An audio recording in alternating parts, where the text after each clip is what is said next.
Hey everybody, Rick Bassman here with Talking Tough. It's sun is about to go down here on Maui, and the weather is really weird. There's a giant rainbow just outside my window. Otherwise, it is gray and windy, and the best word I could use to describe it is eerie.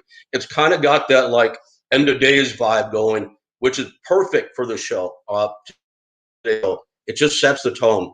Our guest today, he is all over the media. I know he's fielding media requests daily from around the world. So we are very lucky to have him on today. I don't know him. I'll save for a few minutes talking to him before we just hit live. But I'm a fan of his work. Now, a lot of listeners might find that surprising because I'm not the most conservative guy out there. This gentleman says what he does appeals to a conservative crowd. He's a billionaire. He's very successful. He's also 6'8" and 300 pounds. So he could be a giant pro wrestler we've had on the show, but he's not that. He's a very successful businessman. And I his accolades up because who am I to argue with him? So I think his crowd is everybody, but we'll find out. We'll talk about it. His name is Robert. I'll give the introduction in a second. He's a founder and CEO of Vivos. Vivos is far and away the global leader. And I don't know if I have the title of the business right. Robert will correct me, I'm sure, if I'm wrong. We've all heard of the prepper movement. Now, that's got a funny connotation. Again, I'm a fan and I'm a supporter. But what it means basically is you're going out of your way to prepare for the impending apocalypse. This guy has made an art form out of taking this business to to a standard worthy of a billionaire such as himself. He has some of the wealthiest clients on earth, some very high profile. I don't know who they are. I'm sure we can't talk about that. But the guy who is far ahead of the curve on preparing for the end of the world more than anybody else, my guest today, right here on Talking Tough, Mr. Robert Vicino. Hey, thank you. Thanks for having me. Robert, really glad to have you, man. And I wanted to speed through that introduction and get you on air here. We had some pretty cool conversation before we got started. I think I forgot to tell you that we weren't already going, so I felt like we were into a good show already. But we might have to go back a little bit. We'll have some fun. First of all, where are you coming from today? Are you in an underground bunker secured away somewhere? No, unfortunately not. I'm in California where we will never build a bunker because this is point ground zero and for many events, including natural. So, but I do live in Southern California. I live in a town called Del Mar, right on the coast, right next to the racetrack, overlooking the ocean and the waves. Just, God's country. Temperatures in the last week have been 75, 80 degrees, clear blue. So it's hard to leave here, and I won't leave here until it's time. But I'll know when it's time because I know I can hear the rumblings and read the tea leaves, and I have many means of getting there, and I will. To there being whatever. I figured you'd be more sensitive to that than anybody else. You would know. And I want to ask you for the clues because I want to know, and I'm sure everybody watching and listening to the show is going to want to know what the clues are. But I want to ask you this first. I want to make sure I describe your business correctly. You meet somebody in an elevator that doesn't know anything about your business. How do you fill them in by the time the doors open? What is Vivos X? Well, I'll give you my elevator spiel. You ready? Absolutely. We're going down. We're going down. Now the question is, how far down are we going? And when would you like to get off? Would you like to get off on the floor that you will survive? Or would you like to go lower to where it's too late, you're not going to survive? And so in that regard, I offer people a life assurance solution. It's something that is in the form of real estate. You own a bunker or a share of a bunker that with other people.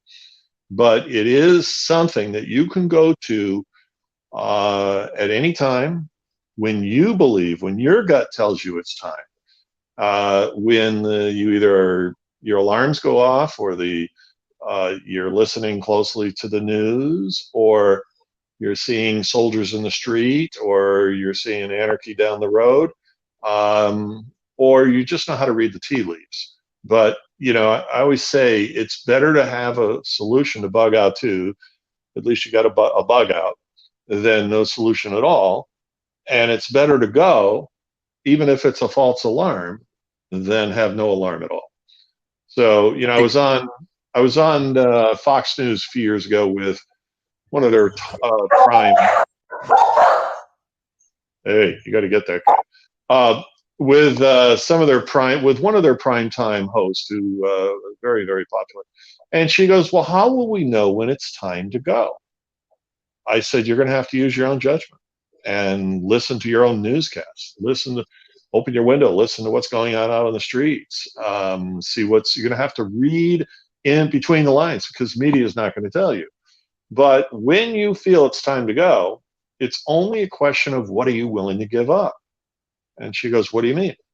I said, well, are you willing to take the kids out of school, pack the SUV, or buy a ticket on an airplane and head out of town, get some time off from work, and head to your designated shelter, be it a half a day or a day away, before things make it impossible, on a what if basis? Or do you want to wait and see? I want to wait and see when it's coming out of the sky, or when the nuke has already gone off. You know, I said, you know, everything is a risk, and you have to be part of the equation.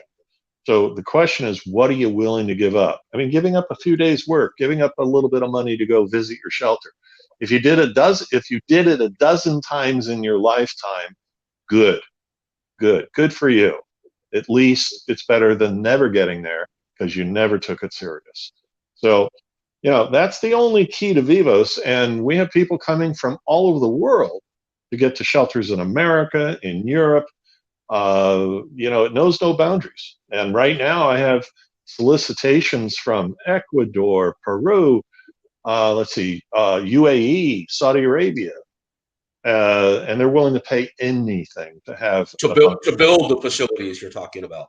Build facilities for the sheiks and the royals and so on. Okay. Which Robert, I'm a little hesitant to do, but I can understand why. Allow me to interrupt. I'm sorry. I want to frame something for a moment, only because I've read a bunch on you. So we're talking about the person can take work off and go to their bunker. Now, most people have seen an episode of, you know, Walking Dead or whatever it is. So I think a lot of people might be thinking, bunker? Oh, yeah. Somebody's got like a wooden hatch underneath the dirt. They open it, they go down there, they got some food. This is not what we're talking about. Can you describe like the vastness, the scope of Vivos? These are underground luxury cities, are they not? Yes, they are. But let me refer to the ones you've started with. Be it a wooden hatch or a trap door, or it's under a rock or whatever.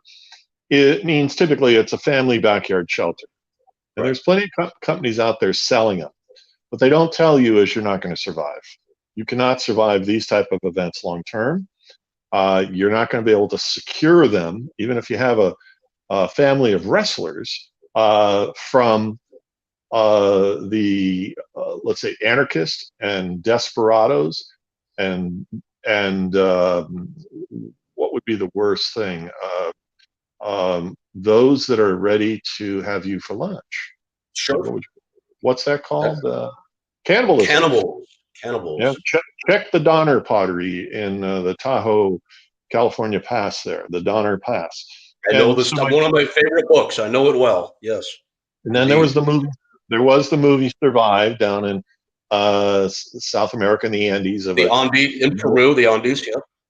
Yep. Yeah, from a European soccer team that crashed in a jet, and some of them survived, and they tried every way to, you know, to try and get help. They couldn't. Nobody came for them, and they ate what they could, and then they finally ate each other.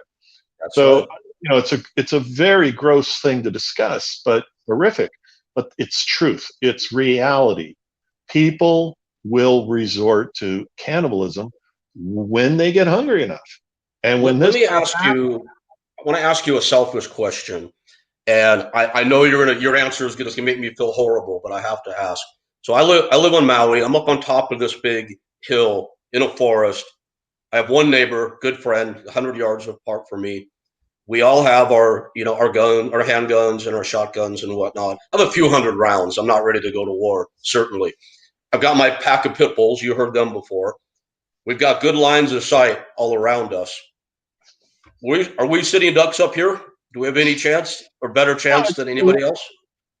As long as you're stealthy and you can control your boundaries, your perimeter, and you know the methods they're going to approach, just like any other military would, and you plan it out, and you might have to have some anti-measures in place, everything from barbed wire to razor wire to whatever, booby traps. I hate to say it, but we're talking. There's two types. There's two stages of life. There's under the rule of law, which people won't do anything outrageous. You can pick up the phone and call the sheriff. But there's with no rule of law. And when there's no rule of law, it's game on. You are the law. You will have to do what it takes to survive and defend your family, your friend, and so on. So I would encourage you to get a pact with your neighbors and be sure they're on the same wavelength. Be sure they're like-minded. Be sure they're equally prepared with, guns, ammo, food, medicine, everything, so they're not eventually cannibalizing you. Right, of course. Sure. Share your resources and come up with a plan. But you're in a unique situation. Now somebody in Los Angeles or Chicago, forget about it. Or is that a New Jersey expression? Forget just about it. Share population base, I guess you're referring to. Yeah, there's no way you're going to survive. We've all seen movies of disaster. I mean, New York is almost there now. It's and DC is a ghost town, and that's pre-event. So we can talk about the things that would cause you to go to shelter after, but the point about the wood hatch is you will not be able to defend it unless you're in a very, very remote area, because if you're in the hills or in the desert, they're going to trip over it. They're going to smell your cooking. They're going to hear your generator. They're going to find you. There was a movie called The Road that was very, very accurate in how it depicted. Great. Cormac McCarthy. Great movie. Great book also. Yes. The sequence of events. They will find you. They will flush you out, and they'll take what you got. And then what? You're back on the road. And they got what you got.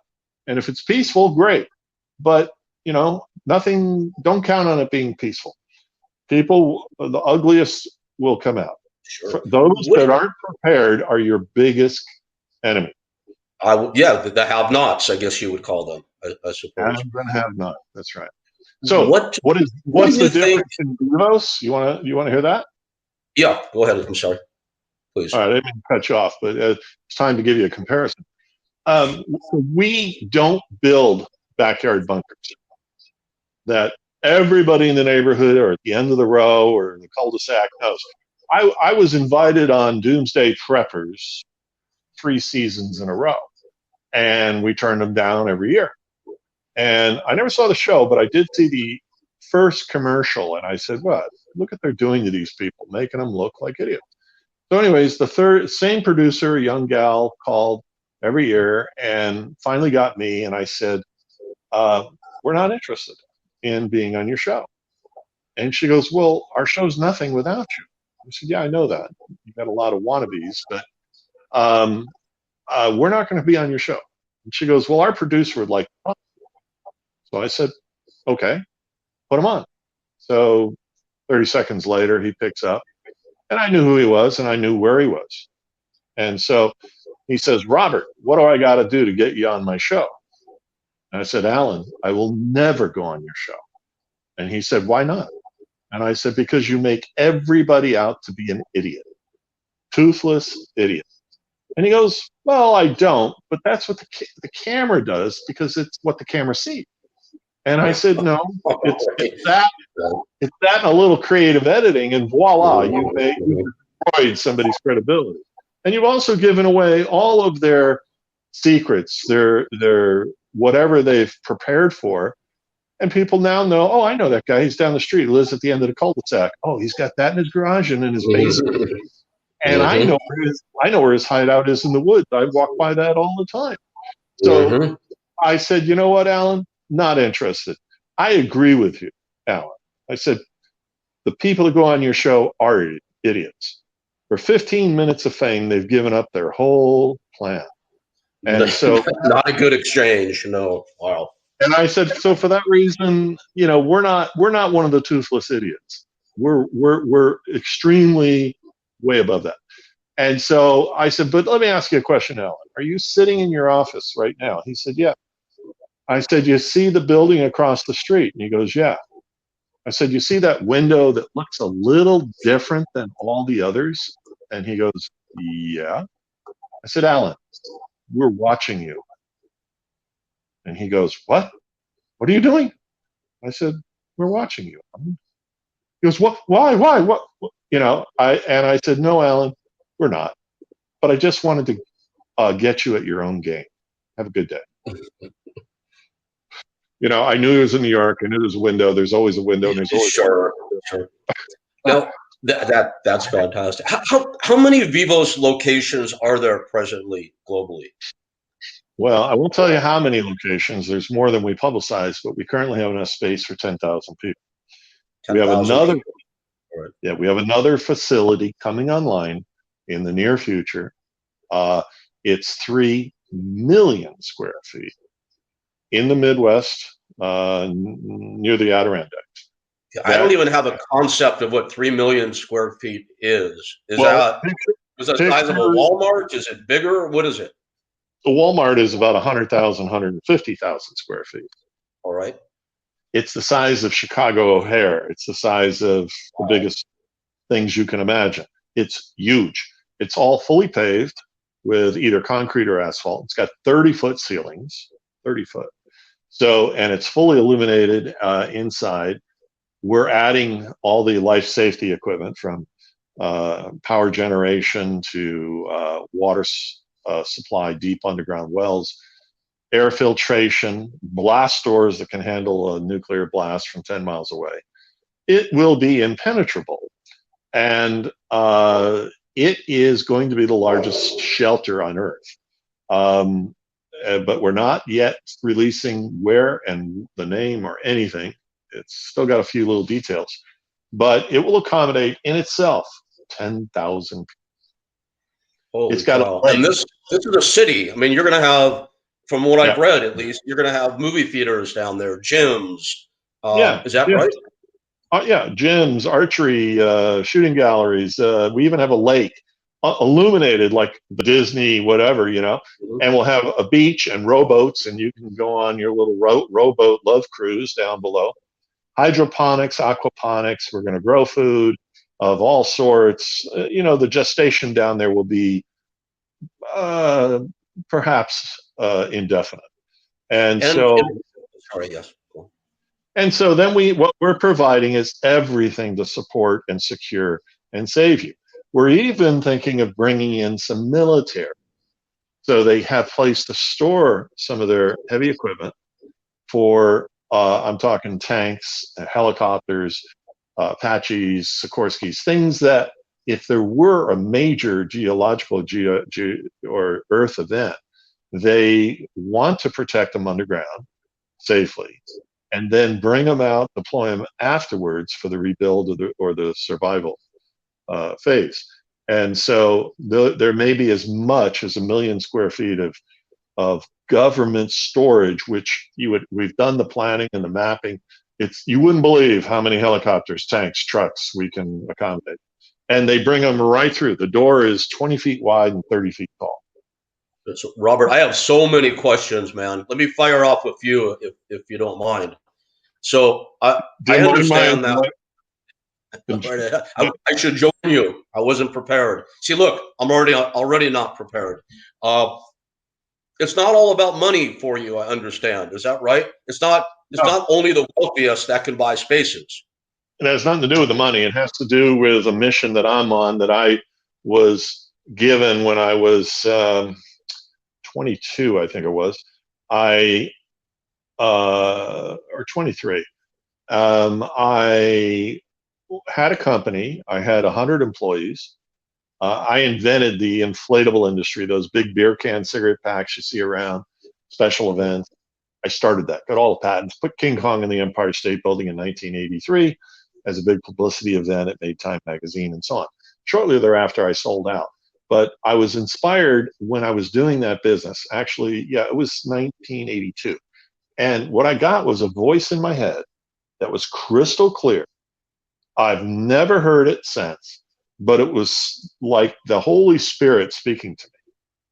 And it was a female voice. And she said, Robert, you need to build deep underground bunkers for something that's coming our way, an extinction level event. I was very happy not to know that. I had no interest in any of this stuff. I was an entrepreneur, 24, 25. I had a Rolls Royce that I bought myself. I started with $500. So a few years later, I built this company up. I had a Rolls Royce. I had a biplane, 1941 Boeing Stearman that I flew to Alaska and back. I had a boat, and I had a house on the beach in La Jolla, California. I didn't need this crap. And yet it was like so profound and so persuasive that I kind of dropped what I was doing, which I was 100% focused. I couldn't hear or see anything but what I was doing as an entrepreneur. And told a few friends, got in a car, drove up into the mountains in Southern California, looking for a vacant gold mine or something that was already mined out that could be hardened and blast door, but big enough you could accommodate 1,000 people with hospitals, kitchen, cafeteria, all that. And I didn't know how to build it. I didn't know how, engineering wise, and I didn't know how to pay for it. And I said, I can't afford to do this. How am I going to pay for it? And at that time, what was popular was the gym, call it the gym model, like 24-hour fitness. You pay a fee, you get the right to go there. And so I was thinking, that could work here. And I even came up with the number, $10,000 per person. That was $82, $83. And shortly after that, I gave up. I said, you know what? It's crazy. I got to focus on what I'm doing. And in 1983, NASA announced that they found Nibiru, Planet X. It made the cover of the U.S. News and World Report in December of '83. It made the New York Times, the New York Post, and so on. It was real. And Ronald Reagan, president at the time, said, wait a minute. They said it would be here in 50 years. And Reagan knew the consequences of public alarm and said, we cannot let this out. We got to put it back in the bag. And so he wrote an executive order that no government employee or agency can ever talk about it again. And so they put it under the carpet, back in the bag. But it was already out. And what they found it with was what was it called? Infrared telescope, the IRAS, not telescope, satellite. And they had pretty good pictures of it and so on. It's been looked for and searched for since biblical times, since the Sumerian time, since Noah's time, since every time it's ever passed through our inner solar system. And so that was the reason I was inspired to do Vivos, thinking that's coming. Okay. One of the things the message said to me was, something's coming from somewhere else. It's coming our way, which means it's not here. It's not Trump. It's not Biden. It wasn't Little John, I call him Little Dong Long or whatever. And it was none of the above. But what was the most interesting is that the government started building deep underground military bunkers across. We've all heard of this, but we all think it's a rumor. These things actually exist. No, they actually exist. I can tell you they exist. I've had contact over the last, what have I been doing this, 13 years, from higher military insiders that say, Robert, you're absolutely right. We know what you're doing and we endorse what you're doing, because I'm the only guy, the only company providing an equivalent military grade shelter for the general public. Their shelters are just for themselves, just for, for VIPs or whatever it may be, in their estimation. In their estimation. Continuity of government with underground rail tram systems to get from Washington to Denver in 20 minutes, things like Okay. that. Okay. And so we So all know that. And I can tell you for a fact there is one under the Denver airport. There's one near Taos, New Mexico. But they're up and down the Rockies. And why did they choose that? Because it's high ground. mhm. Let me give you a little thing that everything I'm going to tell you, I'm not going to tell you everything, but I'm going to tell you enough to go research it on your own. Because otherwise, you're probably not going to appreciate it. There's a thing called the third secret of Fatima. Have you ever heard of it? Third secret of Fatima. No, not. Okay. So good education. In 1907 or 08, three little children in their like 7, 8, 9, two girls and a boy, were out playing near a grotto in the field. And all of a sudden, an apparition of the Virgin Mary appeared, almost holographic, in front of them, floating just above their heads. They dropped to the ground, started praying, and the Virgin Mary, the Holy Mary, told them something that was catastrophic that was going to happen. And they were horrified, and the session ended. They went home, told their parents. Their parents said, "You're lying. This is crazy. If she would do that, you didn't see it. You're just fantasizing." So the next time they went out, the parents went with them. And the parents saw for themselves a second apparition. And in this case, she told them a little bit more. And at this point, the parents were believers, and they went back and talked to the local priest and the bishop, and all of a sudden the whole town knew it. And so the third time they went out there, hundreds of villagers went with them. And there are historic photos. You can just search Third Secret Fatima. And what Fatima was is it's a town in Portugal, Fatima, Portugal. Okay. And so you'll see a picture of these people in their appropriate 1907 garb, all black hats, capes and so on. And they're all looking up in the sky with their mouths open at the same exact thing. And in that apparition, she told them the final secret. Well, anyways, the kids took the secrets to the church. The church didn't know what to do with them. So they wrapped them up and sent them off to the Vatican. The Vatican immediately saw the consequences of letting this go public. So they put it in their vaults, in their deep underground vaults. And it's said that 2 of the events have already happened. And I don't know whether it was World War I, World War II, or what. In 1982, Pope John Paul was at a at a conference of bishops in Germany, and one of the bishops asked him, "Could you please tell us what the third secret of Fatima is?" So far, only the Pope has known. And he said to the bishop, "What good would it do for me to satisfy your vicarious interest to tell you that the ocean are going to leave their basins and billions of people are going to suddenly die?" He didn't say how, what was going to cause it. That's all he said. Now, that parallels Noah and those events. It parallels geological events known as pole shifts, where the shift is so sudden. Think of kicking a bucket of water or a swimming pool sideways, where the earth goes one way, the water goes the other. And that's why it leaves its basins and cascades across the earth. Noah's Ark was apparently found at 11,000-foot altitude on Mount Ararat in Turkey, right? Arafat, that's right. And, I don't know anybody that's going to survive that unless you do have an ark. Our bunkers can survive submersion. The one in South Dakota is at 4,000-foot altitude. It's far away from all fault lines and so on. So either you go up or you go deep. And, so we've got both. But I can tell you, this stuff has happened before and it's going to happen again. What's currently going on in America with Washington, with the election, with what may be a collapse of government, a rebellion, a third world war, a total meltdown of our country, or a third civil war.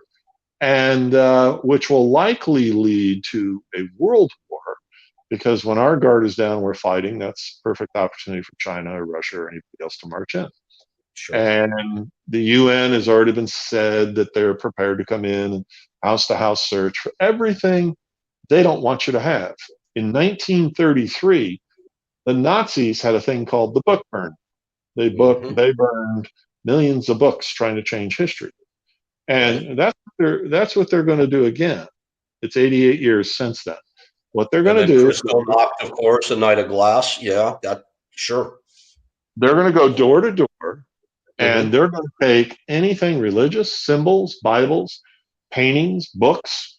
They're going to take your guns, your ammo, anything and everything that is to try and strip religion from society, and anything you can do to fight it. It's going to happen. It's already been, it's out there. Everybody knows it.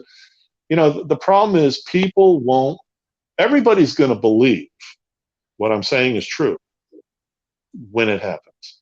But they won't act on it now. I got so many questions. I want to fire a couple at you. What do you think? And I think I got the answer. What's the most likely extinction event, in your opinion? If it goes down in our lifetime, what is it going to be? Barring a zombie apocalypse, what do you think we're looking at? I think it's a natural Earth event. I think it is going to be a pole shift. And that's going to be caused by something from space. It said that Nibiru, aka Planet X, has a strong enough magnetic pole to tilt this planet suddenly 90 degrees. So the North Pole will be at the equator. And that's what causes the flooding in the oceans and so on. You know, you can go back and historically, even in South Dakota, guess what? There's bones, archaeological digs on my property. I own a military base up there of 9 square miles. Amazing. And there's things on that property I haven't even seen yet. We discovered a lake the last time I was up there, a big lake. I didn't know it was there. Wow. And so there's all sorts of things, but I've heard they've discovered fish bones, ancient, you know, prehistoric sea creatures. And I know they found at least one, maybe two. And so what does that tell you? The oceans were there at one point. We all know that. Yeah, in South Dakota. Wow. So assuming that is the event, then, Robert, how much warning will we have? Well, I think you're gonna see it first in the skies. It will be, they won't be able to deny it. You know, there's some that say that Google Earth and all they already know, and they're already smudging it and so on. There are plenty of photographers and astronomers that have seen it. And ironically, about 10 years ago, there was a string of astronomers suddenly dying off for unusual circumstances. They work as pairs in the middle of the night, 2 astronomers up in this telescope in the middle of the night. And what would happen is the one would die off. Oh, he had a sudden cancer. And then the second one would the next week drive off a cliff. And so a lot of surprising, suspicious deaths that, you know, aren't coincidental. And if it didn't happen to 1 or 2, it happened to many. And so who were those astronomers? Those were astronomers that knew, and they were ready to tell the world. And they don't want the governments of the world don't want this out. If it is true. Right, so here's what I'm trying to figure out then. I'm a member, let's say I'm a member of one of your communities. Yep. How do I know when it's time to tell my boss, hey, I'm taking work off for a week or forever? Do you know? I mean, how does a word spread where people that are part of your communities? When it gets to that point, you're probably not going to tell them you're taking time off. You're going to say, hey, buddy, go after yourself. I'm leaving. Well, I was being facetious, of course, yes. But how do we know at that time? You're just going to know. Either your instincts are going to tell you, or we're going to see it in the sky. They will no longer be able to cloak it. So what are we going to have? Weeks notice? Months notice?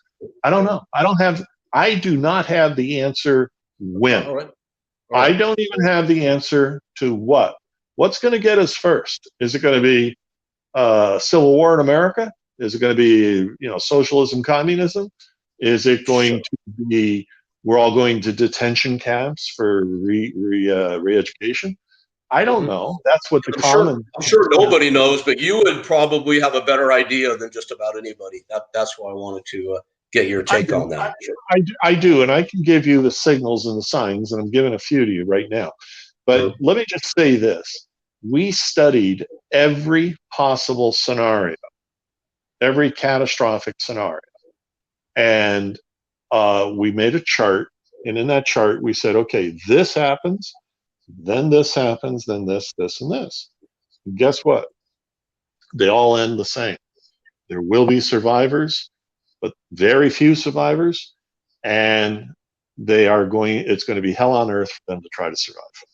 So, and obviously the best spot is underground in one of your cities, if that's a correct word for it. Well, it always has been. When the asteroid hit and killed the dinosaurs, you know who survived? The tiniest creatures that mold underground and waited it out. So same thing here. The Earth is the best protector. You only need about 6 feet of Earth above you to stop radiation. Do you know where the term 6 feet under came from? Why they chose to? I don't, but it's funny when you said you only need 6 feet above you. Most of us don't like thinking like that, but this is a different way to look at it. There's a different type of 6 feet. Right. Where it came from was the plague in Europe, the Black Plague. They asked the coroner, "What do we do with all these bodies?" He said, "Bury them." And they said, "How deep?" And he said, 6 feet. He had no reason to say that. He just pulled it out of his hat. And it turns out that is the exact distance minimum you need to stop biologicals from coming out or radiation from getting in our case. So, you've got to be prepared to go. A lot of people say, "I got a bug out bag. I got 3 days of supplies." Yeah. So to bug out where? To the mountains, to the desert where you don't have anything, and where everybody else is going. A lot of people say, "I'm going to go to the Ozarks. That's a safe place." Really?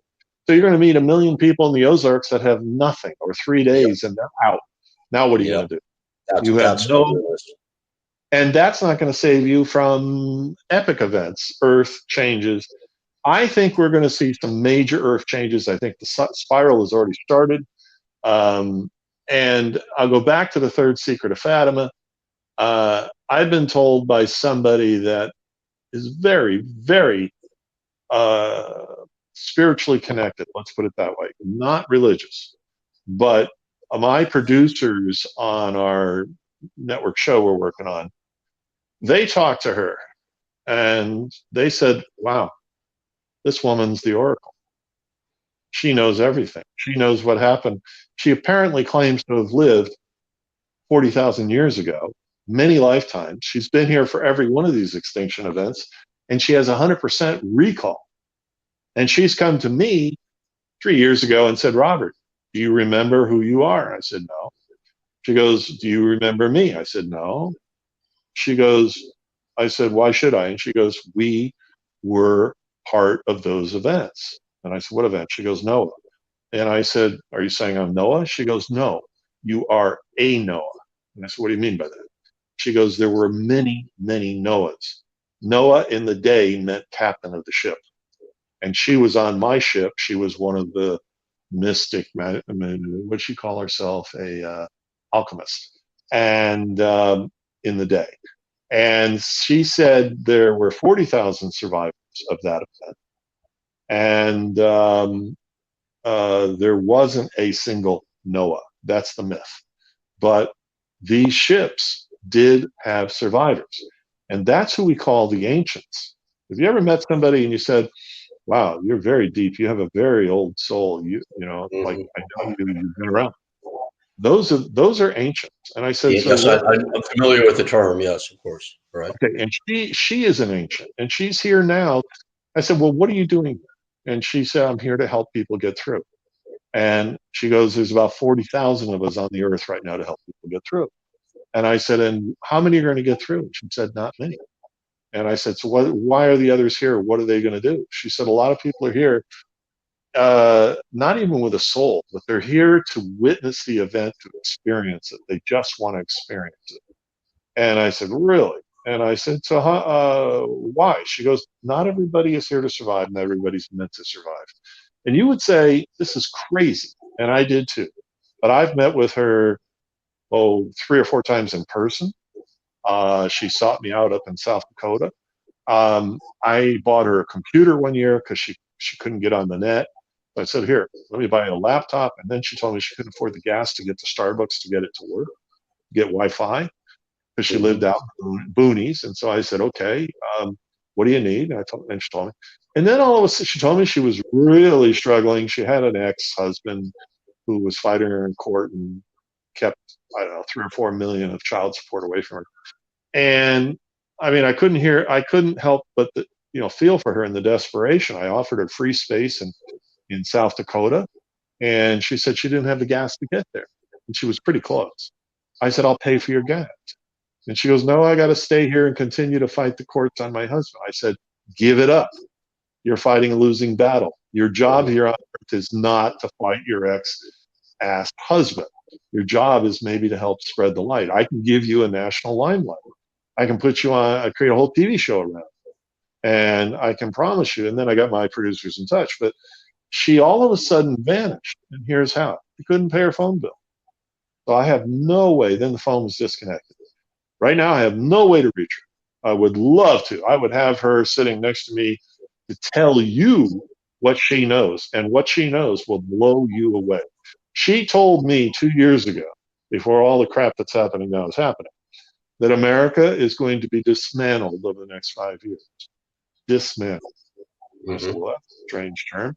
And then she said, she said she knows the third secret, and it will be revealed in March of this year, 2021. She said that America is going to go down like the phoenix, but it will rise again in 2025. She said the pandemic, she told me about that 6 months before it happened, before anybody was thinking pandemic. She told me. And she said it's going to live on until about 2029, when it'll finally burn out of all its mutations.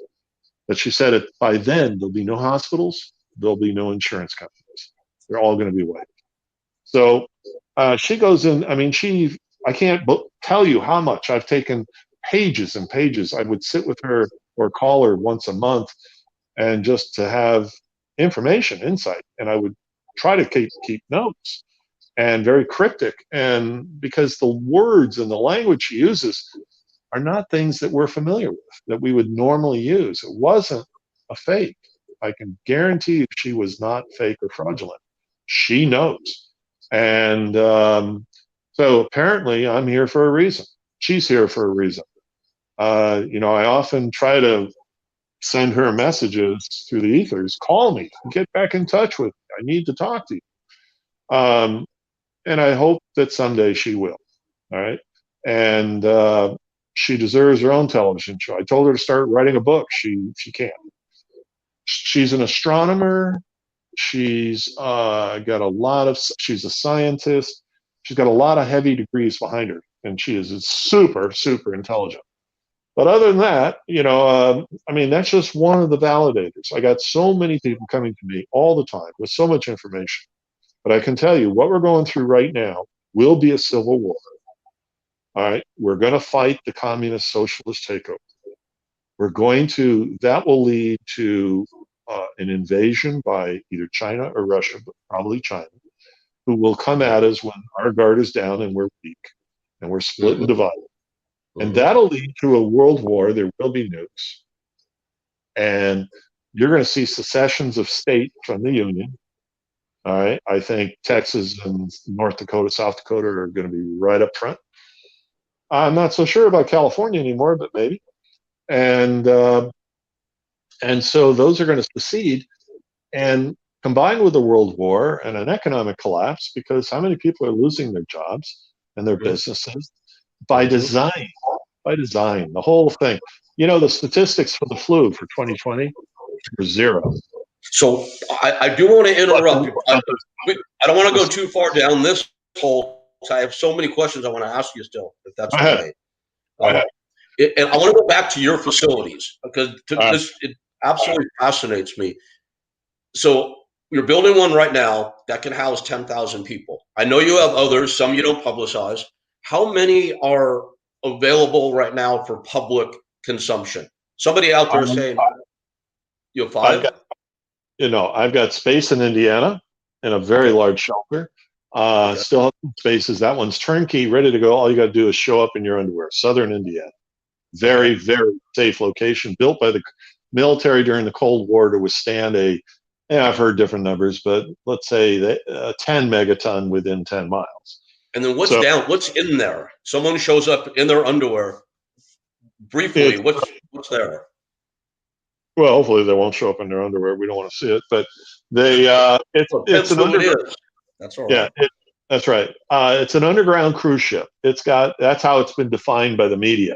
It's got Okay. everything. It's got a gym. It's got a dog pound area. It's like a submarine with two of everything, every piece of equipment, from two generators to septic systems to hot water heaters to laundromats, complete. What about It's medical facilities? Yep, we got medical facilities to the extent that we can. We don't have prescription medicines because we can't. So people have to Right. bring their own stockpile and bring their own, Mhm. or go to a something more natural, perhaps. I would say you probably wouldn't want people on meds down there anyway. Right. Right. In some cases, we may have to sedate because they're not going to handle the pressure very well. They're going to be crying in the beginning. There's going to be a lot of crying and a lot of tears How because of many what they people know is going. in Indiana? How many people could fit in Indiana? It's designed for 80 people. We can take a few more. Okay. And And that who runs this and thing? I'm sorry. Go ahead. I'm sorry. it has a kitchen that can accommodate uh, several meals a day for 80 to 100 people. It has Okay. all the food stock, all the fuel for a year. It's got deep underground water wells. It's got bedroom suites. It's got a theater. It's got a big dining area. It's lounge areas. It's very comfortable. People that have bought in never even saw it and went there a year or 2 years after they bought in. They said, Robert, you outdid yourself. This thing is amazing. I had media go through, all sorts of major media. They've all said the same thing. Wow, Right. this is far bigger and better than we could have imagined. But then we did South Dakota. South Dakota was an ex-military base that was called Fort Igloo, where they made and stored bombs for World War II to be dispersed around the world. Funny, I had a Japanese news crew with the number one Japanese host, like Barbara Walters and her whole crew. And they came over and we're standing on the mountain and she asked, what was all this for? And I said, oh, back in 1942, the US government made bombs, stored bombs. There was millions of bombs out there in these giant bunkers. There's about 900 bunkers, each one 2,000 feet square. They're Wow. domes, they're concrete. So they're bigger than the average house, 2,000 square feet. Mhm. And they stacked them to the hilt. And I said, and then the government, they would send them around the world during the war as ammunition to fight the war. I never said Japan. I don't think she connected. But That's a pretty easy connection, but okay. All I right. didn't. Yes. I didn't go there. So it's just we've had a lot of irony, also with German media, a lot of them, I and would imagine. going to that facility. But anyways, it's 9 square miles is what I bought. I purchased it from ranchers who purchased it from the city, who got it for $100,000 the whole base from the military army when they shut it down in 1967. It's a clean base. They've gone through with a fine tooth comb for all sorts of contamination. There's nothing there. Even the worst thing, they had mustard gas or some type of gas. Its shelf life is like a week, maybe a month. So we're talking 1942, all gone, all dissipated. Long There's gone, nothing sure. there. Is anybody Yeah. living down there right now? Yeah, we have about a dozen families living in their bunkers. They're Okay. completing their bunkers as we speak. Some are really fully completed. Vivos also builds out the bunkers if they don't have the time to do it. We do what's called it's basically a first class fit and finish, giving them 5 bedrooms, exercise room. I Big, saw the great. photos. It's beautiful. Yeah, I see what it looks like. It's amazing. Sure. Yeah, and so all that's for a price of a new Mercedes, or the basic bunker is 35,000. The price of what do you get for 35,000? A mid-size car, or low-end Jeep. Mm-hmm. So you get for 35,000 with Vivos, you get a 2,200 square foot bunker that'll accommodate about 24 people very comfortably. But you won't sell. You won't sell to just anybody, though. Well, we do. We're very selective, and Mm-hmm. we're just trying to weed out the crazies. And Okay. I got to tell you, we do as best we can. We have a psychologist aboard, but some of them slip by, and when they do, we find out pretty quickly. And when we do, we usher them out. We, buy them out and tell them it's not for them, and so on. So, look, I don't go to bed with people. People, find a date and go to bed with them and get married to them, and 5 years later find out who they really married, who they really Mm-hmm. are.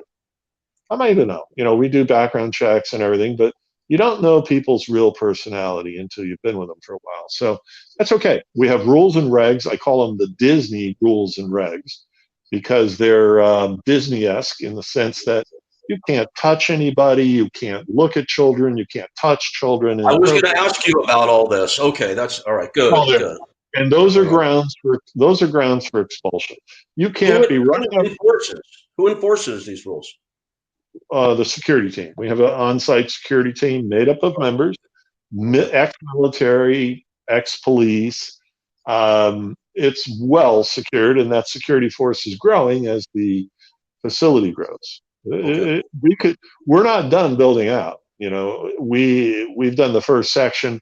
There's about a dozen sections. We may not be done for 5 years, or we could be done in 6 months. It's market driven. So, but it's epic. I can tell you, every media from CBS to whoever that's been there with their cameras have stood on a hill that's on the site that you can see 50 miles in every direction. And so we can see you coming on a dirt road the only road in, and we can see you for about 6 miles approaching. Wow. Good luck. And good perimeter security. Wow.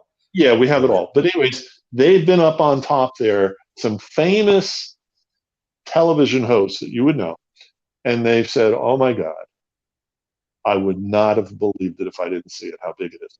It's so big that you can stand at one end and look as far as you can see, and all you see is a speck on the horizon. That's a bunker, or a row of specks. Those are the bunkers.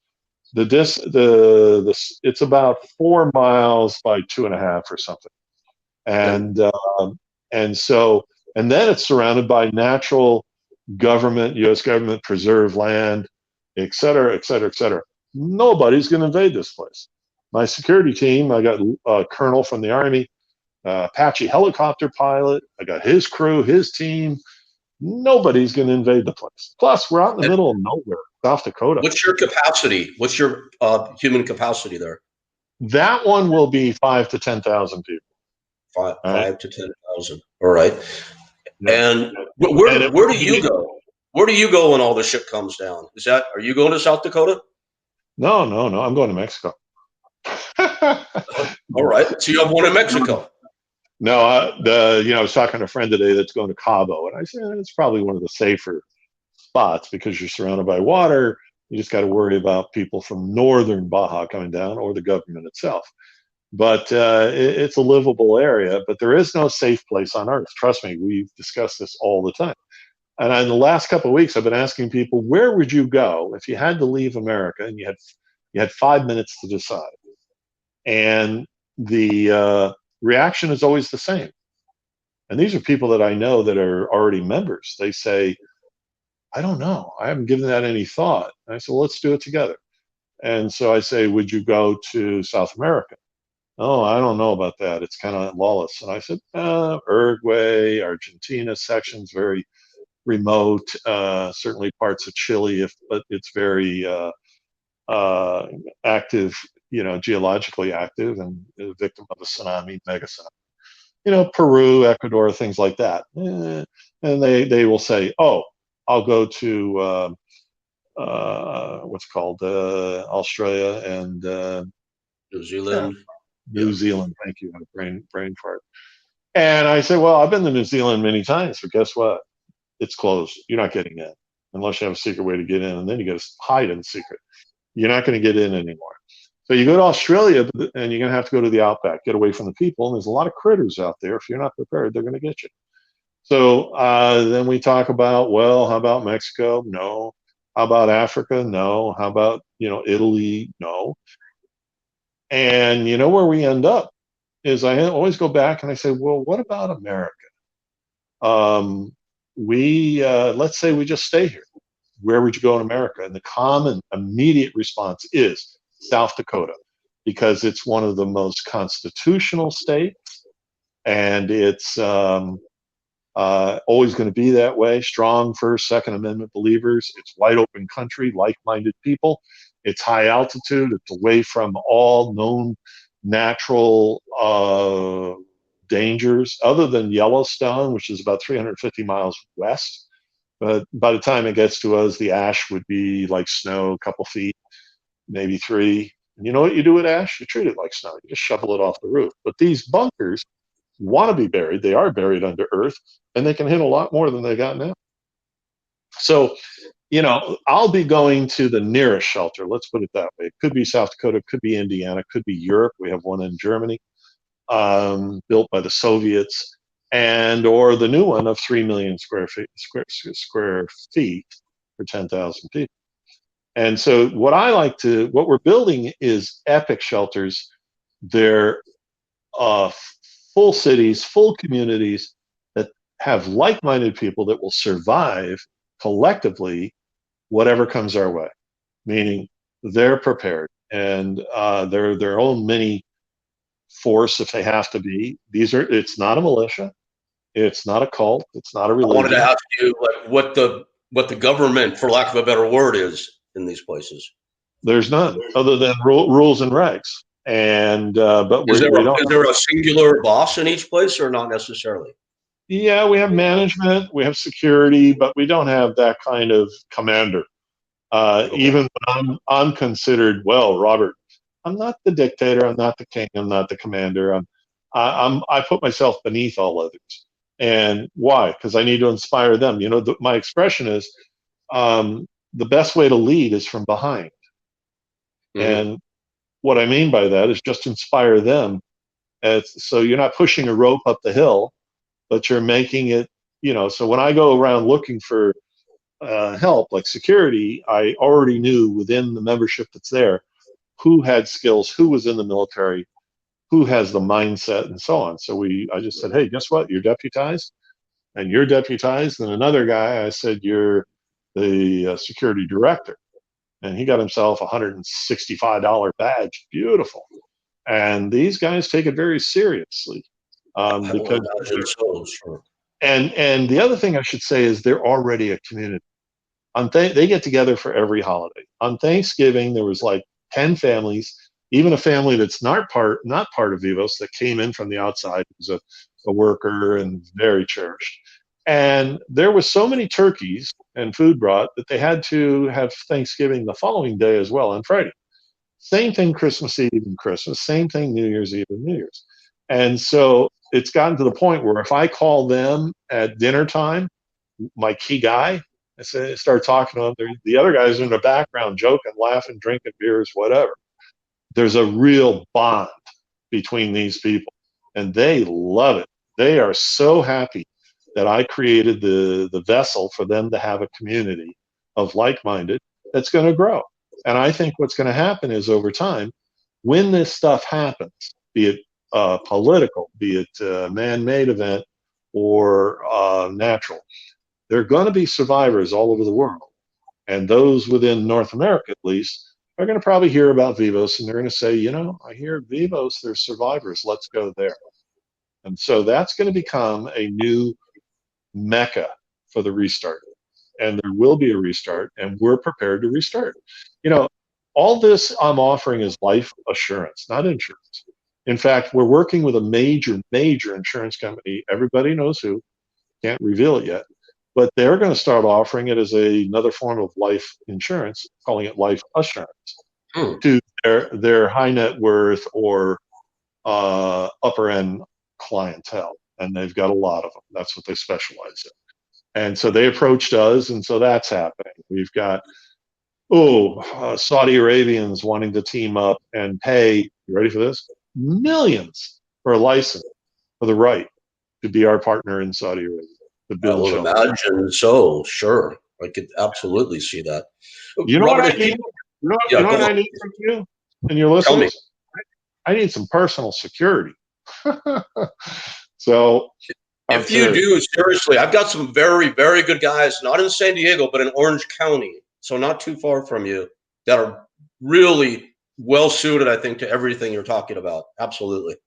Or if they want to become members, I will often do a trade for a bunker or a generous deal if they're bringing something critical to the table, or if it's a hardship case that in fact, get ready for this. Another television show theme is, and I'll just kind of tease you with it, is we are going to give away a dozen bunkers. And there's going to be a competition, and there's some guidelines, and it's for families of minimum of 4 that are ready, willing, and able to accept the prize and go over there and get started on building out their bunker. Wow. But there's some twist to that. There will be, it's kind of like American Idol. You're going to come, you're going to talk your spiel on stage. You're going to have a bunch of athletic and shooting courses and so on and so on. And then there's a grand finale. And it's a series of shows that leads up. And then there's a great surprise at the end. And that's the part I can't tell you. And I think it's going to cause people from all over the world to say, hey, we should enter. It's a great concept for an unscripted series. I don't want to keep you all night, but it brings more questions up. I know you were connected to Craig Pelagian at one point. Is that correct? I never met the guy. Okay. We had, but I will tell you, we had a show brought to. I had a young producer in New York come to me, Robert, let's do a show. But he was just wanted a young producer. So I said okay, and I gave him the idea for the show and script and everything. He said this is great. He started shopping it. Who was it? One of the networks picked it up. That they wanted it, but they wanted a bigger producer to handle it. So they went to. This happens all the time in that business, of course. Sure. Yeah. So they went to Pelagian. Pelagian tried to ace my buddy out, and we don't need you. Then they negotiated everything with him and with the network, but they didn't negotiate with me. And about a week before Memorial Day, they came to me and said, "Well, we're ready to roll. Everything's signed. We've got a dozen episodes bought and paid for. All we need is your signature." I said, "No problem. Send it over, and let me see what you got. If it's reasonable, I'll get it back to you in 5 minutes. If not, we're going to have a problem." They sent it over, and it was obnoxious. It was. I've seen those deals. Yes, go ahead. I'm sorry. Yes. Yeah, well, it was. I had a learning curve. It was one of the worst. And for example, it got down to this was the Vivos was the prize. It was my show. I was the producer, and they said, "Well, we'll mention Vivos twice in the show for no more than 3 seconds." Mm-hmm. I said, "What? Are you kidding me?" And they said, "Well, if not, you're going to have to pay for the commercial time." I said, "No worries. You're going to have to pay for the bunker time." And so it got a little tedious. And then what the big deal breaker was, they wanted an exclusive until the end of time throughout the universe, which is normal, but on everything, merchandising, licensing, and the only thing I could do was news or shows like this. And I said, wait a minute, you want me to put all that up to be on a show? And I think the network was Spike. And anyways, so we signed anyways, and it proceeded. 30 days, 35 or 45 days later, they had done all the prep and pre-production stuff. They met with Spike, and Spike gave Spike the budget. It was $600,000 an episode. And Spike said, "Are you crazy? We can't afford this. You got to take that's a lot for a first season unscripted. Yeah, that's a pretty big budget." So they said, you got to take out some stuff. And that was before drones. So the guy said, well, we'll take out the helicopters. No, we need that. Well, we'll take out the animation. No, we need that too. And then Pelagian said, well, I'll give up my fee for the first season. And they said, no, that's not enough. Anyways, it got into a battle. There was a lot of friction between him and the head at Spike, and they actually escorted him out of the building and killed the show.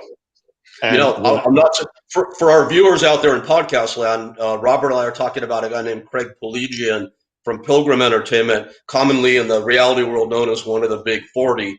And a lot of our fans will know him because he's along with Dana White, the creator of The Ultimate Fighter. And he did have a lot of problems at Spike with that show. So I've never heard this story, but not surprised by anything you're telling me. It makes a lot of sense. At the end of the day, let me tell you what happened. The deal died. I got a copy of their script and the show, and I wasn't in it. And I was supposed to be one of the key figures in the show, a host. And you would think, sure, right. And a co-producer. And I said, what's this? And they brought in all these weird, whoever.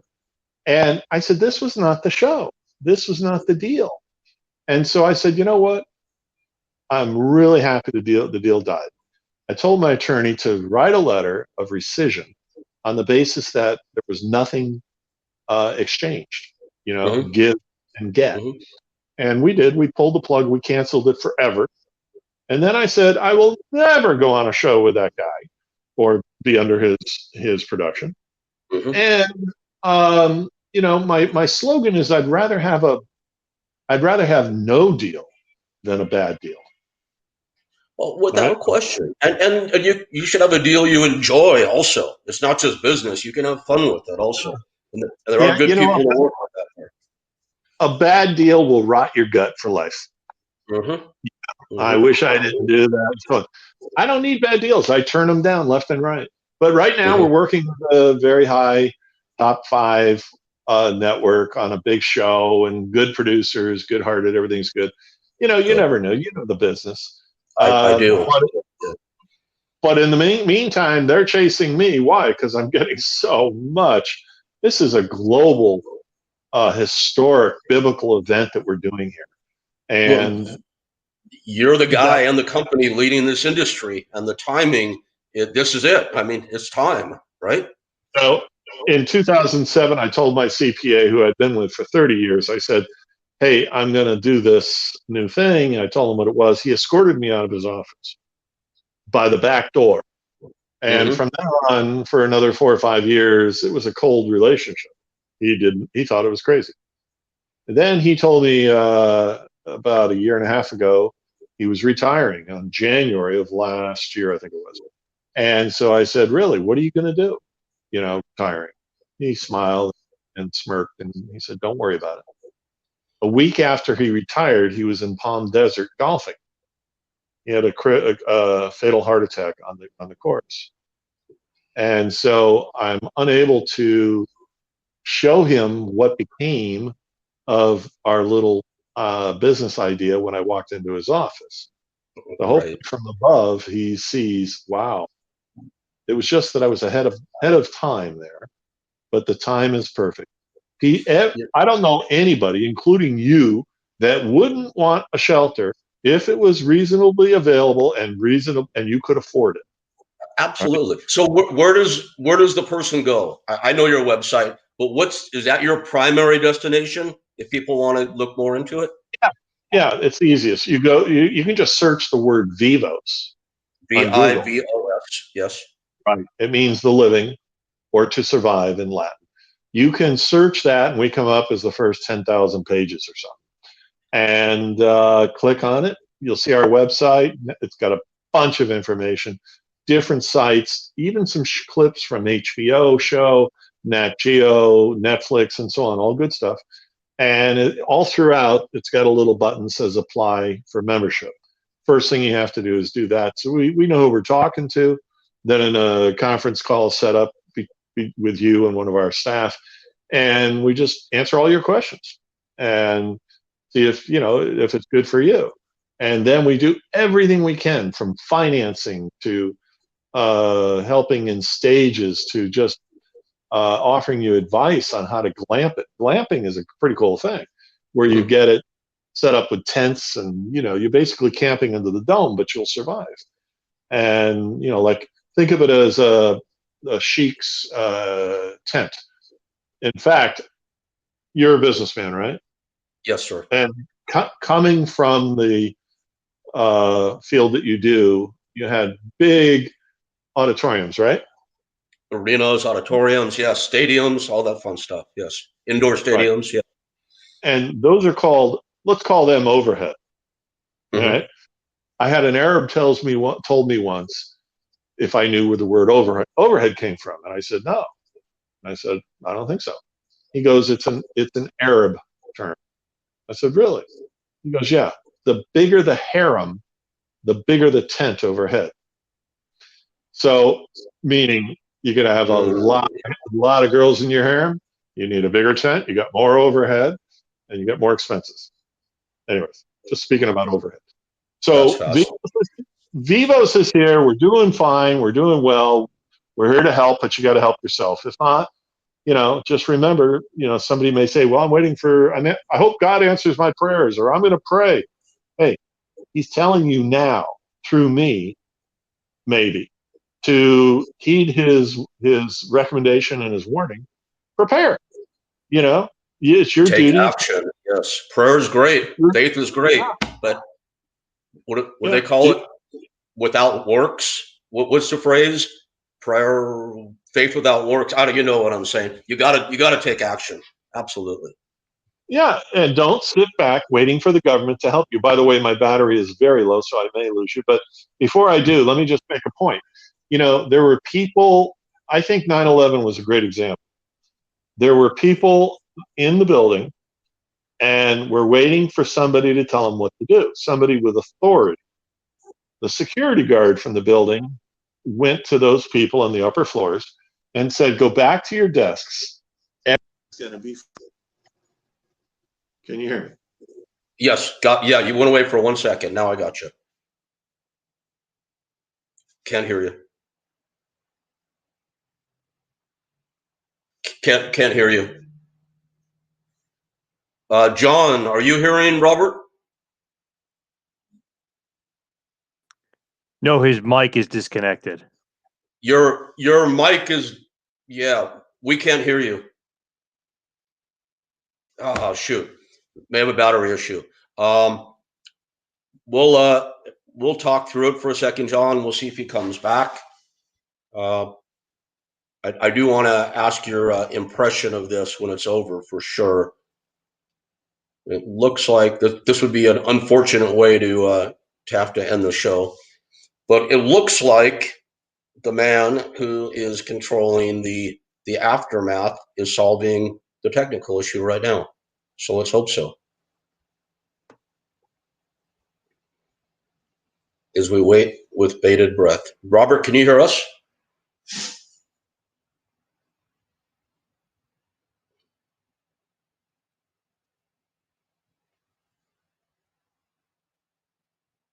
John, what do you think is happening? Their mic is not connected. Okay, you can see that from your back end, is that right? Yes. Okay. Robert, I think we have to wrap. We can't hear, unfortunately. John, we have no way to communicate with him off the line either, do we? Nope. All right, and so for some reason his microphone is not connected. Can you shoot him a quick email and just let him know that we're going to do the wrap up, and we'll reconnect at another time? Are you able to do that, John or Rachel? Mhm. Okay, great, great. So why don't we do this? He's gone. All right. You took him off the screen, right? Yep. All right. And John, why don't you come on for a minute, if you wouldn't mind? Oh, wait. He's Can back. you hear me? Robert, I'm back. Robert, you're back. You're back. No, it's actually my front, but that's okay. Can you see me? Yes, we There can we see you and hear you. You are back. Yes, It's sir. a miracle. Actually, it looks better than it did before. There We you can are. make him stronger and better than he was before. So There's always a way through. Yes, you were saying. I forgot what I was saying. John, what was I saying? The World Trade Center. So the guard represented the members of the government, an authority. And he went and told the people after the first plane crashed that they should go back to their offices, everything's going to be fine. Those are what I call the liberal people, those that don't take responsibility for their own lives, believe the government's going to be there to take care of them, and they're always relying on the government to tell them what to do. So, however, a lot of people left the building. They flew down those stairs as fast as they could. Why? They had a gut level feeling that said, it's not right. This is going to be a disaster. And those people ended up surviving. The people that listened to somebody else for advice, a government who was unqualified, look what happened. They didn't survive. So the key here is you have to have self-responsibility. And you're going to find the key difference between, and I'll be political, liberals and conservatives, is liberals believe the government's going to be there for them. They're going to live off the government. They're going to get subsidies and everything else. Conservatives don't believe that. They believe it's their duty to do what they can to support and survive in every form of their life. So they're more self-responsible. All right. And I think that's the crowd that we attract. Those are the people we attract. People that get it, that do a lot of research, that connect the dots, listen to all sorts of alternative media like yours, and are saying, hey, this isn't right. CNN's not going to tell us what's really going on, or Fox. And they're smart enough to say, hey, this could happen. And if it does, I got insurance. That's all it is. And the funny thing is, they can buy it and resell it in the future. Where do you get any form of insurance that goes up in value? The equity, and you still have the benefit of the insurance. If something happens, you're covered, you go. All right. And at the moment of truth, do you know what a Vivos space or a Vivos bunker is worth? Answer the question. Yeah, it's worth everything, man. I like the term. Go ahead. It's priceless. And what would you be willing to pay to get in, and with you and your family to survive? You'd everything pay you got, of course. Everything you got. That's right. Right. Supposing that it still has value, cash may not. You got to have fungibility. Gold, silver, whatever it may be. Maybe you bring skills to the table that are precious. You're a doctor, maybe you're military. Maybe you're bringing a lot of extra food that you've stocked up, or medications. There's a lot of things you can get in on, but don't count on it. You want to be sure, you've got to take the action. One of the things we don't do is we don't market. We've never advertised. We don't send out any publicity, PR releases. All we do is respond to the media.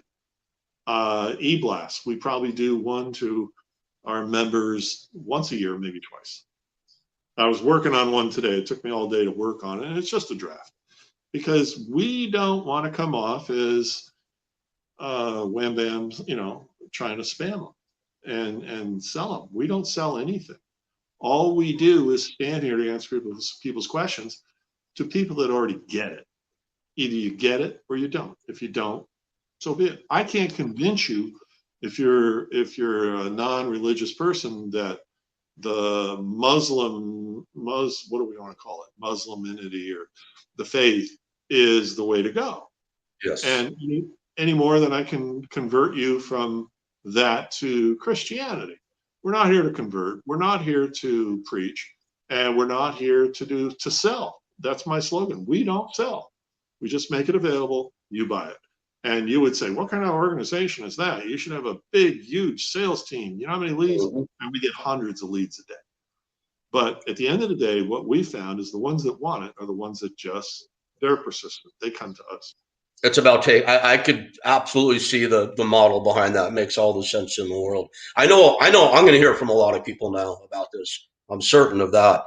And their next step is to go to your website. I want to make sure I understand that. And I appreciate the plug, but more than getting the plug, understand that I don't need the plug. All right, we're doing fine. I know that. But I do want to get the message out to your audience. Well, and that's what I'm trying to do. All respect. I'm not trying to plug, and I'm glad you think I am trying to help because I want to help, of course. But I'm doing this for people that want to take action. That's why I'm asking. I just want to make sure they know what to do. Including yourself. You asked what to do. And is that a good plan? It's not a bad plan. You're in a remote area on an island. You're going to have less, other than major earth changes. You may have a tsunami problem. You may have earthquake problems where you are. You know, John in New York, one of your producers, I would rather be in Hawaii than be in New York. I mean, we've all seen the movies when the shit hits the fan in New York. What are you going to do? How are you going to get out? So let me give you a little tip on how to get out of New York when the shit hits the fan. John, you ready for this?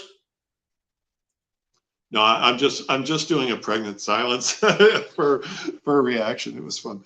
How you're going to get out is, let me recommend, go to your local sporting goods store, big one, box store, or Amazon. Find yourself a nice Avalon or rubber raft, whatever the types are, for the size of you and your family and maybe a little supplies. Get a electric motor that attaches to the back. A little outboard motor. Bag, put it in the closet in your condo or apartment, wherever you're living in New York. And at the moment of truth, when everybody else is scrambling, head to the river, whichever river, Hudson preferably. Put it down, inflate it, start it, get everybody aboard, and head north. Head up the Hudson, get out of the city.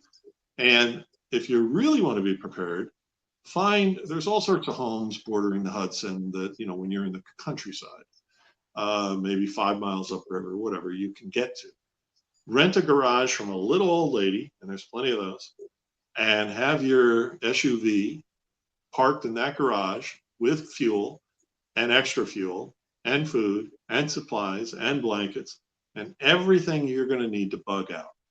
And so you're out of New York and you have a bug out place to go. Once you get that vehicle and you're already out of what do we call them? What was the town for Batman? But once you're out of Metropolis, Gotham City. Yeah, once you get out of Gotham, you know, you're home free, maybe, but you got a much better chance than trying to survive with all the mayhem that's going to happen. And trust me, all the ugly things are going to happen. So that's probably the only way that I know of. Don't think about a car. Don't think about the subway. Now, if you're Trump and you got a helicopter, that'll work too. But, you know, we don't know. It could be an EMP. That's the event. And by the way, I think we're highly vulnerable for an EMP attack on America. And here's why. Be it the Chinese, to the precursor. EMP. What is that? An electromagnetic pulse that puts out millions of megawatts of electromagnetic energy. It comes from it's a side effect of a nuclear device. If it's set off 100 miles above the Earth over North America, it'll knock out every electrical circuit, every fuse, every wire, every transformer, everything in the line of sight. So from 100 miles up, you can see 2,000 miles. You see all of America, North America, Canada, northern Mexico, and so on. In a flash, in a nanosecond, it's all out. It's gone. And it's just one bomb. But guess what? It's very effective. And the U.S. military knows it's out there. We have them. The Chinese have them, and so on. The U.S. may even do it themselves. If there was anarchy and an uprising, they may set that off to diffuse, to come up with some kind of squash. Unfortunately, it'll take down the net. It'll take down Silicon Valley, which probably isn't unfortunate. And it'll take down everything electrical. You'll have no electricity in your house, no water, no sewer, which needs electricity to be pumped. No food at the stores because no trucks are running and no factories are producing. No internet, no phone, no radio, no nothing. You're back in the 17 or 1800s. If you're in New York, how are you going to do to survive that? You're going to start growing food on your balcony if you had one? No, you got to get the hell out of there because you're going to be the lunch. And so one EMP will change your life completely. And it was reported in 2008 when Biden first got in. There was a report from the Brookings Institute to the U.S. Congress that the #1 threat America faced at the time was a rogue EMP. And they claimed that 95% of Americans, if it was in our country, would be dead within 1 year. They would kill each other off one by one. Why? The reason I'm looking down is I'm searching something on my device. There's a movie out about this right now that I saw it, but I remember the actors. It was Evan Rachel Wood and Ellen Page are the stars, 2 females. There's also a movie. It's good. It's really good. It's exactly what you're talking about. Yeah. Well, if you think about it, perhaps The Road was about an EMP. They never tell you what the event was. That just everything is knocked out. And once it gets knocked out, it'll stay out. Some of these reactors that we have, not reactors, but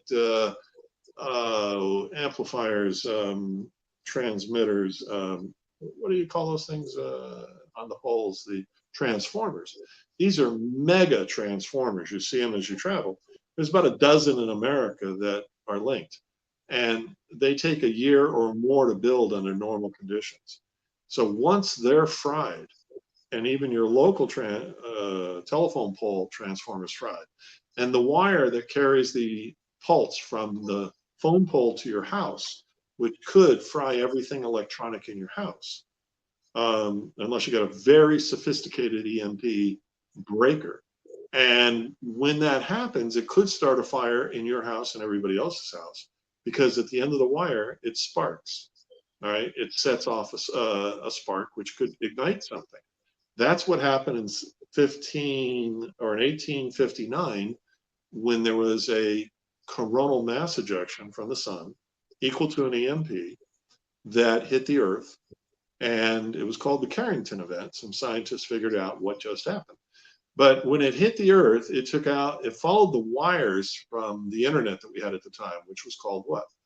The telegraph offices. And the wires would carry that transmission, a very long wave magnetic pulse with millions of volts. And it would stop at the transmitter, at the telegraph office. And where it stopped, it would spark and it would start a fire. There was a lot of fires. There were also fires in farmers' fields where there were wood posts and barbed wire. The barbed wire would pick up the same signal. It would go as far as it could. And then where it ended, the wire ended, it would spark and start the pole to catch on fire and the surroundings to catch on fire. So even your own house is not protected.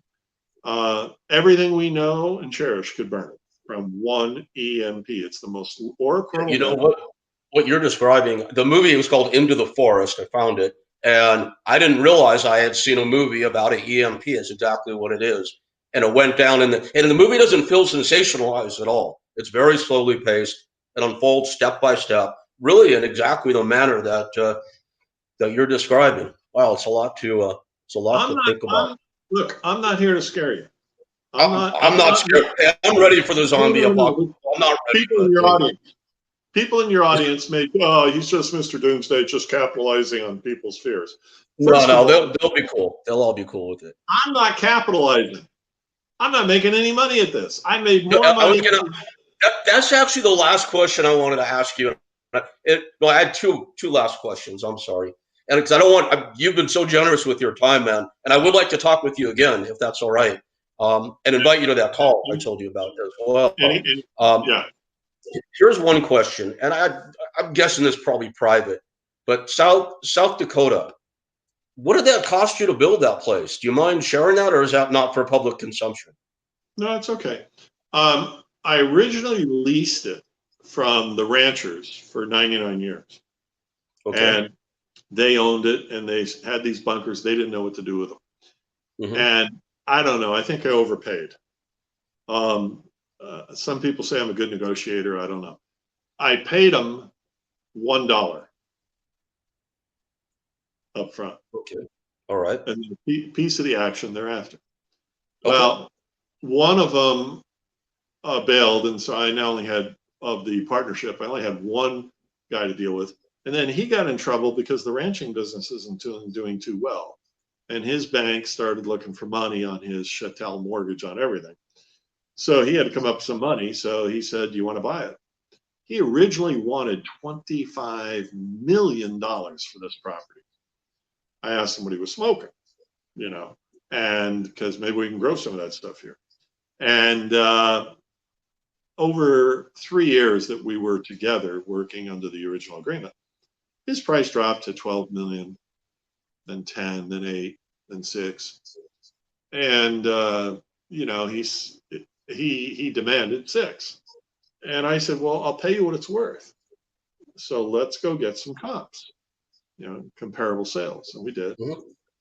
And the best we could come up with was 2.6 million. And he said, no, I'm never going to sell for that. Well, anyways, I bought it last spring for 2.6 million. But you probably put a ton of money into it also, I would imagine. Not that much. But it's going to be a 100 million plus project, as is the big one I told you about, 3 million square feet. Our network is going to be a multi-billion-dollar network if you had to build it from scratch. And we will build that given enough time to do so. But we're always prepared that time could be up tomorrow, and that's it. We did as best. And between now and then, is this a viable bit? Like I know you're very, very successful in the business world. Is this business itself, Vivos? Are you making money from this? Is it profitable?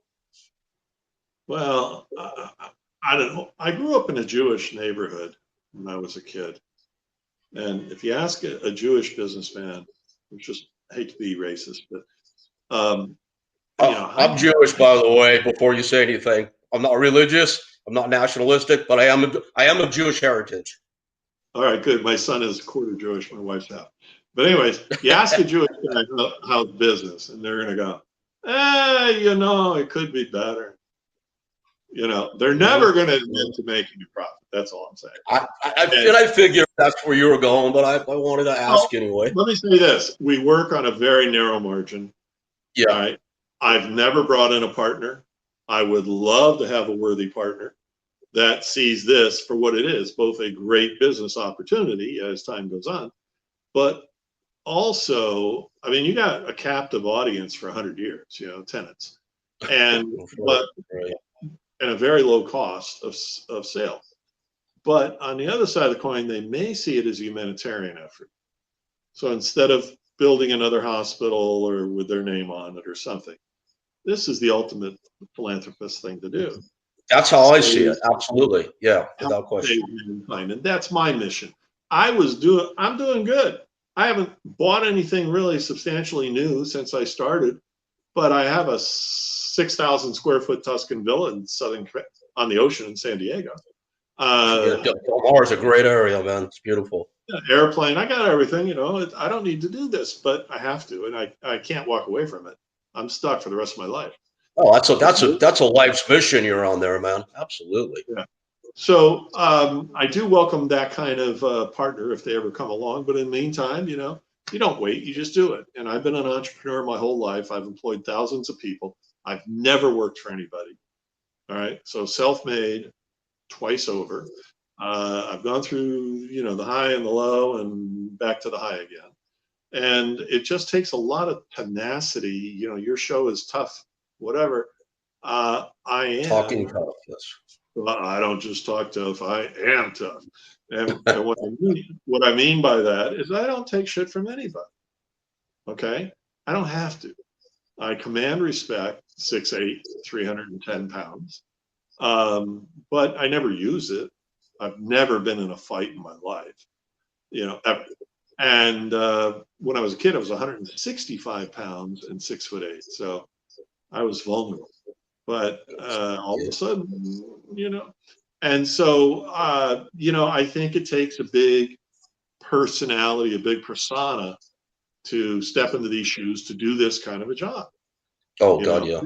Yes, Media for sure. I've had every network. They come to my home, and that blows them away. It's a palace.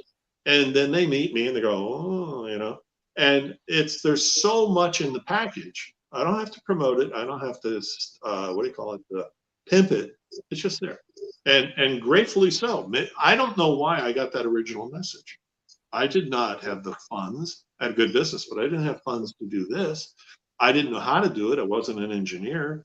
I wasn't interested in any of this crap, Doomsday, whatever, Nibiru, 2012, all that stuff. I could care less. It was so fun.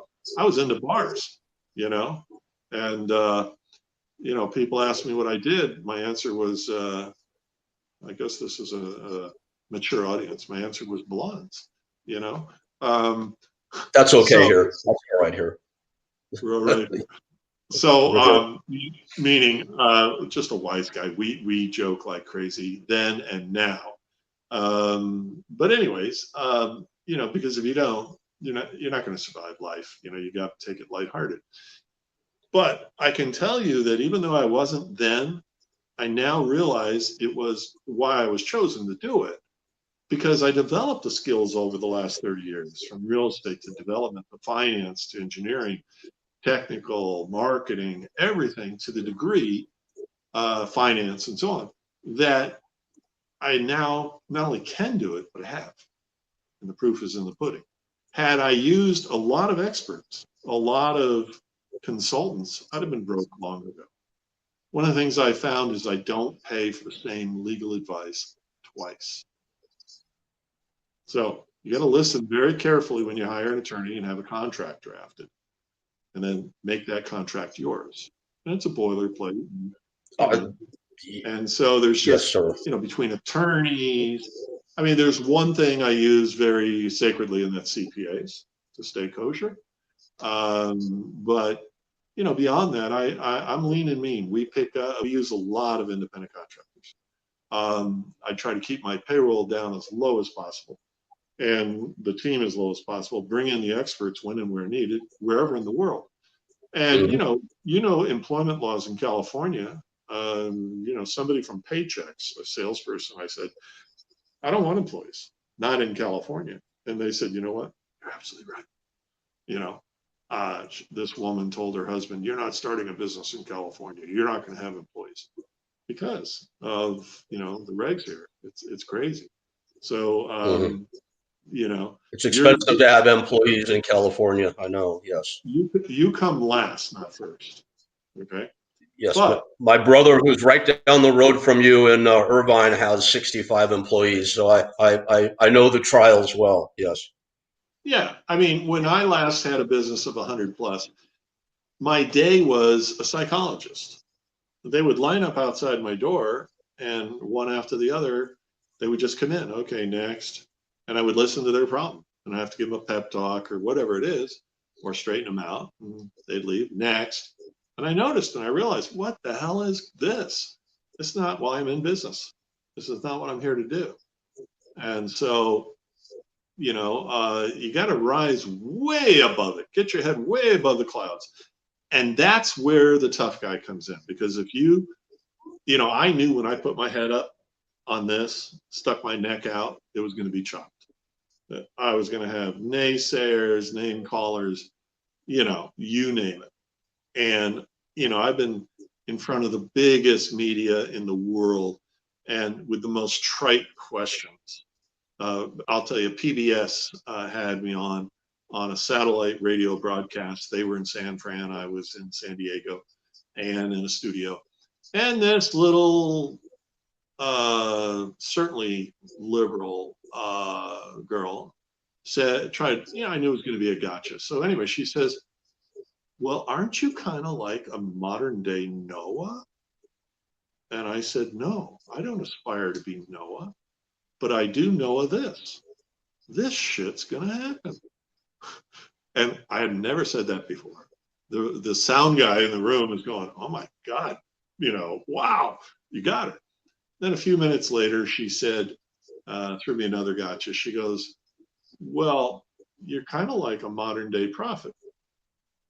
And I said, no, I'm a not-for-profit. I'm not making any money at this. And so you have to be extremely quick when you're dealing with media and those were all impromptu. I was on a satellite call to Italy. I was a guest on their #1 Sunday night show. I guess it was some kind of variety show. And the whole country watched it. And I had it was 8 o'clock in the morning Sunday here, and it was 8 at night there. And all of a sudden my phone rang. It was in my pocket. And I just ignored it. Then it rang again. I had forgotten to turn it off. I tried to muzzle it, but it kept ringing. So third time I said, excuse me. I pulled it out and I held it up high and I said, oh, it's the Popa. He's calling to get into Vivos. And they all cracked up. That's fantastic. Yep. You got to be quick. The other one that I do love a lot is when, they say, well, aren't you capitalizing on people's fears? And I said, you mean the fears that you create every segment? Well, and the thing is, I don't get that from you at all. And regardless, I mean, you don't come across that way at all. And I see it's not in your business model. I see you're not trying to sell. So kind of a moot question, regardless, I would say. But we're not capitalizing on people's fears. And I always turn it around. And I said, you mean the fears that you create and you capitalize on when you cut to commercial? I don't cut to commercial. You're assuming I'm making money, and I'm not. I've invested more into Vivos than I'm taking out. And then I said to one guy, but what is it that bothers you? Is the idea of survival or shelters? A bad word. They're not bad words. They're not 4-letter words. And he goes, no, I guess not. So you got to be super quick with these guys. You got to be ahead of them. And succinct, and you better know, be confident in who you are and what you got. And I am. Well, and, Robert, I think we have some of the most fascinating people in the world on this show, and I don't think I've ever. I can't imagine doing something more fascinating than what you're doing. I personally would love to learn more about it. Hope I have the opportunity to visit one of your locations or more. I'll certainly be in touch offline on what we discussed earlier. Anytime, bring your buds, bring your group, or just bring yourself and your producers. You can broadcast from Vivos. All right, we'll set up a little broadcast area for you in South Dakota, and that'll be a great show. And we could surround you with members, dozens of members that are there. That's really cool. And we should get let's get Governor Christie there also. Well, everybody wants to get her there, but not for the same reasons. On that note, my friend, I will let you go. I'm going to be in touch soon. Man, really, really good to meet you. I appreciate your time. And fascinating. I can't find a better word. Thank you, Robert. Well, I hope I lived up to your tough guy standard. With that and beyond, my friend. Good. All right. You be good and stay safe, and your entire audience, please. All right. Apps. Thank you so much, Robert. Very much appreciated. Good night. All right. Bye-bye. And folks, normally I would ask John and Rachel to come on. I really want to talk to them about this, but and this is more information than anybody needs. I've got to go to the boys' room, and I got to feed my dogs. John and Rachel, if you're there, and it's cool, I'd like to give you guys a call in a few minutes because I actually would like to get your impressions on this. Everybody out there, thank you. That was Robert Vicino from Vivos. It's VIVOS.com. I tripped across it somewhat by accident not long ago and ended up down the proverbial rabbit's hole. I'm trying to sort through it myself and what it all means, and to kind of get I'm curious my own viewpoint on it is. I'm not even sure yet. I'm sure you have one. We'd love to hear from you. Check us out, please, at talking-tough.com. You can always write through the site. Hope to hear from you. Thank you for watching. Thank you very much to our producers, Rachel Sartoris on the western half of the U.S., John Paz on the eastern, the two places that are getting nailed first. We understand. Anyway, good night, everybody. Thanks, Rachel. Thanks, John. See you all soon.